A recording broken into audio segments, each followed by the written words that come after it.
అందరికీ నమస్తే। ఈరోజు వీడియోలో చేపల కూర ఈ విధంగా చేశారంటే చాలా టేస్టీగా చాలా బాగుంటుందండి చూడడానికి కూడా। అది కూడా చింతపండు కాకుండా చింతకాయలతో చేపల పులుసు। ఇప్పుడు అది ఎలాగో చూద్దాం। ముందుగా మనకి ఎన్ని కావాలన్ని చేపలు తీసుకుని శుభ్రంగా ఉప్పు పసుపు వేసి బాగా 4-5 సార్లు కడిగిన తర్వాత సరిపడా కారం, కొద్దిగా ఉప్పు, చిటికెడు పసుపు వేసి కలిపి పెట్టుకుని ఒక అరగంట ముందు కలిపి పెట్టుకోవాలి। నెక్స్ట్ ఒక మిక్సీ జార్ తీసుకుని ఒక స్పూను జీలకర్ర, 4-5 వెల్లుల్లి రెమ్మలు మిక్సీ జార్లో వేసుకుని ఒక ఉల్లిపాయ, ఒక టమాటా వేసుకుని పేస్ట్ పట్టి పక్కన పెట్టుకోవాలి। ఇప్పుడు స్టవ్ వెలిగించి బాండి పెట్టుకుని ఆవాలు, జీలకర్ర, మెంతులు ఇవన్నీ కలిపి ఒక స్పూనుడు డ్రైగా ఫ్రై చేసుకోవాలి।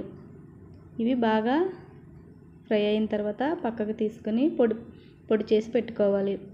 ఇప్పుడు అదే ప్యాన్లో 4 స్పూన్ల నూనె వేసుకుని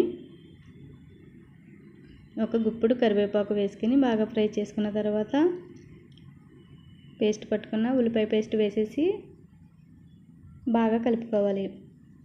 ఇప్పుడు కొంచెం ఉప్పు వేసుకోవాలండి। అందులో చేపల్లో కొద్దిగా వేసాను, ఇందులో కొంచెం వేసుకున్నాను। ఒక స్పూను అల్లం వెల్లుల్లి పేస్ట్ వేసి బాగా పచ్చివాసన పోయేంత వరకు ఫ్రై చేసుకోవాలి। ఇలా ఫ్రై అయిన తర్వాత 4 పచ్చిమిర్చి కట్ చేసి వేసుకోవాలి। ఇలా వేసుకుని ఆయిల్ పైకి వచ్చేంత వరకు లో టు ఫ్లేమ్లో కుక్ చేసుకోవాలి। ఈలోగా 4-5 చింతకాయలు తీసుకుని బాగా కడుక్కుని నీట్గా ఒక గిన్నెలో వేసుకుని వాటర్ వేసి బాయిల్ చేసుకోవాలి। దీనికి ఎంతో టైం పట్టదండి, చాలా ఈజీ, 3 నిమిషాల్లో ఉడికిపోతుంది। ఇప్పుడు ఉల్లిపాయల మీద మూత తీసి ఇలా ఆయిల్ పైకి వచ్చిన తర్వాత కలిపి పెట్టుకున్న చేప ముక్కలు ఒక్కొక్కటిగా అన్నీ వేసేసుకోవాలి। ఇలా వేసుకున్న తర్వాత మూత పెట్టి లో టు ఫ్లేమ్లో 1 నిమిషం అలా వదిలేయాలండి। అలా వదిలిన తర్వాత ఇప్పుడు చింతకాయలు ఆ విధంగా ఉడికిన తర్వాత వాటిని బాగా స్మాష్ చేసుకుని చేపలు ములిగేంత వరకు చింతకాయల వాటర్ వేసేసుకోవాలి। ఈ విధంగా వేసుకున్న తర్వాత మొత్తం అన్నీ ఒకసారి గరిటెతో కలుపుకొని మూత పెట్టి పులుసు అంతా ఎగిరిపోయేంత వరకు మూత పెట్టి లో ఫ్లేమ్లో కుక్ చేసుకోవాలి।